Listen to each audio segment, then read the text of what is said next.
मेरा नाम प्रीति वाघेला है और मैं गुजरात से बिलोंग करती हूँ। और मैंने 94 में नवसर्जन में काम शुरू किया था और नवसर्जन में मैंने 18 साल काम किया। बाद में मैंने एक दो अलग एनजीओ में भी काम किया और पीएचआरडी नेट में काम करती हूँ, दलित ह्यूमन राइट्स डिफेंडर नेटवर्क, जो ज्यादातर मानवाधिकार के मुद्दों को लेकर संवेदनशील है। और जहाँ भी अत्याचार होते हैं गुजरात में, एट्रोसिटीज होती है, महिलाओं के ऊपर वायलेंस होता है, बच्चों के साथ जातीय शोषण होता है, लेबर इश्यूज होते हैं या मैनहोल डेथ होती है, तो पांच एक मुद्दे है, पांच एक जो है एक्ट, उसको लेकर हम लोग काम करते हैं। लेकिन ज्यादातर मेरा जो फोकस है वो एट्रोसिटी में है और वुमन वायलेंस में है। ठीक है ना। भारत पितृसत्ता समाज है और पितृसत्ता समाज में एक तो महिलाओं को लोग बोलते हैं दूसरे नंबर पे गिना जाता है, लेकिन मैं तो मानती हूँ कि नंबर देते ही नहीं है। ठीक है ना, महिलाओं को गिनती में नहीं लेते हैं। तो महिलाओं की स्थिति बहुत मतलब दयनीय नहीं बोल सकती, लेकिन गुलामी जैसी है कि जहाँ महिलाओं को गुलाम माना जाता है, महिलाओं को पुरुष के आधारित माना जाता है, उसको पुरुष प्रधान व्यवस्था में मतलब सब कुछ एडजस्ट करके करना पड़ता है। तो ये सब क्या है कि पितृसत्ता समाज की देन है, जहाँ लड़कियों को, महिलाओं को, पर हमारी माए, हमारी दादी है, सबने काफी कुछ सहा है, जहाँ उसको पुरुष के अधीन होकर रहना पड़ता है, पुरुष का जो भी निर्णय उसको मानना पड़ता है। और दूसरा मेरे को लगता है कि जहाँ शिक्षा बढ़ी है, जहाँ जागृति बढ़ी है, कहीं ना कहीं महिलाओं ने कुछ आगे निकलकर कुछ करना चाहा है, लड़कियों ने कुछ करना चाहा है, तो उनको दबाया जाता है। समाज में ये है कि लड़कियां बाहर निकलनी नहीं चाहिए, लड़कियां पढ़नी नहीं चाहिए, लड़कियां अपना मतलब जो है ना मान सम्मान नहीं कमा सकती है, उसको घर घर में ही करना है काम, पति को संभालना है, बच्चों को संभालना है, घर संभालना है। तो ये एक जो मानसिकता रही है हमारी संस्कृति, इसको कल्चरल भी बोल सकते हैं, लेकिन हमारा समाज ऐसा है कि लड़कियों को, महिलाओं को घर में काम करना है, घर संभालना है, बाहर नहीं निकलना है, बाहर निकल के कुछ काम नहीं करना है। तो जहां जहां आप देखिए, कई सारे स्टेट ऐसे कि जहाँ लड़कियों ने काफी कुछ काम किया है, अच्छा पढ़ी लिखी है, डॉक्टर बनी, इंजीनियर बनी, ठीक है, मेडिकल में गई है, फिर उनको भी प्रताड़ित किया जाता है कि वो पढ़े लिखे नहीं। तो ऐसा भी एक माहौल खड़ा किया जाता है कि लड़कियां पढ़े लिखे नहीं और घर में ही रहे बस। बाकी तो हम संस्थागत तौर पे काफी कुछ कर रहे हैं, गांव गांव जाकर महिलाओं का संगठन बना रहे हैं, जोड़ रहे हैं उनको, उनको जागृति ला रहे हैं उनमें, हमारे जो भी अधिकार है उनके प्रति उनको जागृत कर रहे हैं। ठीक है ना, जितनी भी योजना है उनके लिए वो समझा रहे हैं। लेकिन सबसे बड़ी बात है वो उनको अपने आप में दृढ़ विश्वास होना, ये विश्वास लाना एक बहुत बड़ी जिम्मेदारी है, जो कुछ कुछ हद तक कर रहे हैं हम लोग।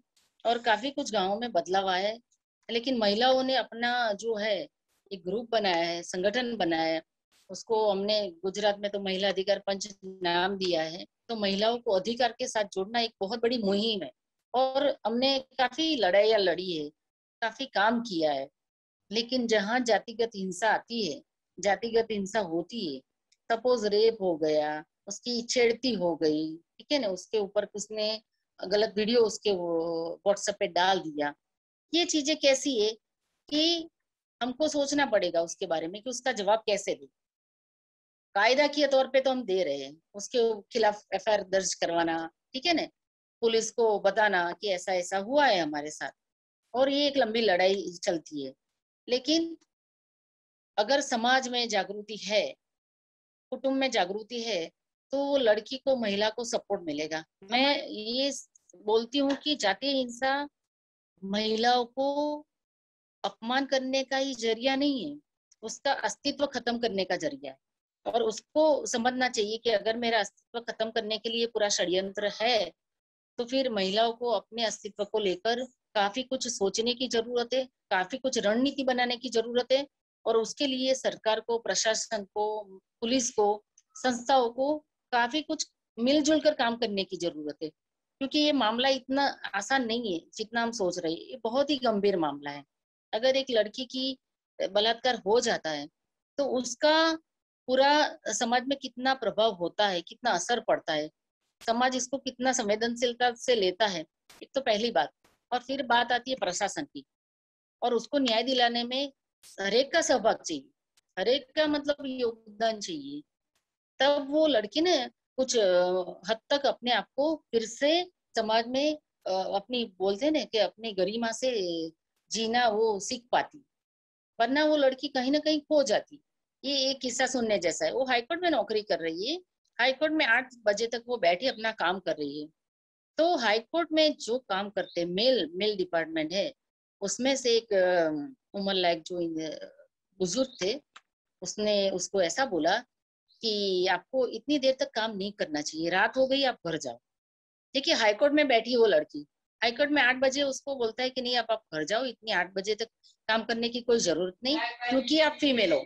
हमारे गुजराती में उसको बोला गया कि आप बाई मानस छो, आटला मोड़ा सुधी काम ना करवानु कोई। तो वो उसको इतना बुरा लगा कि मतलब मैं हाईकोर्ट में काम कर रही हूँ, हाईकोर्ट जैसी जगह जहां हम न्याय की बात करते हैं, वहां मैं 8 बजे तक काम क्यों नहीं कर सकती, क्योंकि मैं फीमेल हूँ।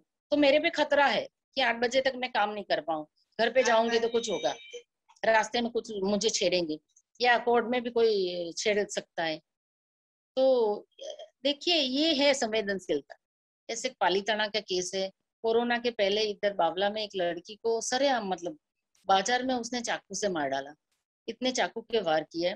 वो एक तरफा प्यार में था वो लड़का, एक तरफा प्यार में था। वो लड़की की शादी होने वाली थी, वो शादी की तैयारियां चल रही थी घर में, और वो उसका प्रेमी था, एक तरफा प्यार में, दबंग जाति का था। उसने मतलब दिन दहाड़े 4 बजे बाजार में वो पानी पूरी खा रही है, और वो पीछे पड़ा, दौड़ा है उसको, और फिर चाकू से वहीं उसको मार दिया। लड़की लहूलुहान होकर वहां पड़ी है। माँ बाप को पता चलता है, माँ बाप आते हैं, उसको बड़ी हॉस्पिटल में ले जाते, लेकिन तब तक तो लड़की दम तोड़ देती। उसमें मैं कोर्ट में जाती हूँ अभी, और जब वो 3-4 लोग आते हैं ना, तो मैं बताऊं देवव्रत जी, उनको जरा भी रंज नहीं है। कोर्ट में आते हैं ना, वही उनके, आप देखो, उनको इतना घमंड है, ये लड़की को मार कर भी उन लोगों को ऐसा नहीं है कि उसने कुछ गलत काम किया है। एक अच्छी भली लड़की का उन्होंने जान ले ली बीच बाजार में, उसको जरा भी रंज नहीं है। उसके माँ बाप मेरे बाजू में बैठते हैं, वो इतना परेशान हो जाते हैं, माँ इतना मतलब एग्रेसिव हो जाती है, लेकिन कोर्ट है ना, हम कुछ बोल नहीं सकते। तो जब जब ये लोग बेल के लिए आते हैं ना, तो उनका बेल हम रिजेक्शन करवाते हैं। तो ये मेरे को अच्छा लगता है कि आपकी बेल तो हम होने नहीं देंगे। देखिए ये क्या है कि अगर ये लोग छूट गए, ठीक है ना, छूट गए तो फिर इनको क्या है, दूसरी लड़की को ये लोग टारगेट करेंगे, दूसरी लड़की के ऊपर दबाव बनाएंगे, प्यार मोहब्बत की बात करेंगे। अगर वो अगर नहीं मानी तो इसके साथ भी ऐसा व्यवहार करेंगे, मैं दावे से कहती हूँ। इसके लिए ऐसे अपराधी को नहीं छोड़ना चाहिए। 23 साल की महिला है, शादीशुदा है, उसके 2 बच्चे हैं। वो दबंग जाति का लड़का उसके पीछे पड़ गया था, बोले नहीं तुझे मेरे साथ रिलेशन रखने ही पड़ेंगे। पति है, सास ससुर है, सब है, लेकिन वो दलित महिला है, और वो दबंग जाति का लड़का है। तो जबरदस्ती मतलब, क्योंकि हम लोग दबंग हैं, हम कुछ भी करेंगे। तो उसने वो महिला का हाथ पकड़ लिया, उसकी उसकी जेठानी साथ में थी, फिर भी ये इतनी दादागिरी कर रहा है। तो उसने फिर क्या किया, वो महिला साथ में नहीं की, तो उसने पावड़ा लेकर उसके सर में मार दिया, महिला वही मर गई। देखिए अब अभी जेल में है। तो हमारी सबसे पहले तो जिम्मेदारी है कि ये लोग जेल से छूटने नहीं चाहिए। तो सही मायने में जेंडर बजटिंग का इम्प्लीमेंटेशन हो पाएगा। जेंडर बजट को बढ़ाना चाहिए। जेंडर बजट माने क्या, कोई भी ऐसा गांव आप देख लीजिए जहाँ महिलाओं के साथ हिंसा नहीं है, तो पॉलिसी ऐसे होनी चाहिए कि जहाँ महिला हिंसा मुक्त गांव हो। हम बोलते हैं ना कास्टलेस हमको समाज चाहिए, लेकिन हमको महिला हिंसा नाबूदी वाला भी समाज चाहिए। हम्म, अगर कास्ट के लिए हम इतना सारा काम करते हैं, तो जेंडर के लिए भी फोर्सफुली काम करना पड़ेगा। लेकिन जेंडर के प्रति इतना संवेदनशील नहीं है हर एक समाज। और खास करके दलित समाज है, पिछड़े जाति है, आदिवासी लोग है ना, ओबीसी लोग है, माइनॉरिटीज है, वहां लड़कियों की हालत काफी खराब है। वहां की महिलाओं को बहुत ही दबाव में काम करना पड़ता है। तो मुझे लगता है कि हर एक गांव में हम ऐसा ग्रुप बनाए जो जातीय हिंसा को लेकर संवेदनशील हो। उसमें न सिर्फ महिलाएं, पुरुष भी जुड़े, क्योंकि हमारी लड़ाई पुरुषों से नहीं है, हमारी लड़ाई विचारधारा से है ना। तो ऐसे पुरुष को भी जोड़ना चाहिए जो जेंडर को लेकर काफी सेंसिटिव है। तो ये इस तरीके से मुझे लगता है कि नेशनल लेवल के कैंपेन को काम करने की जरूरत है।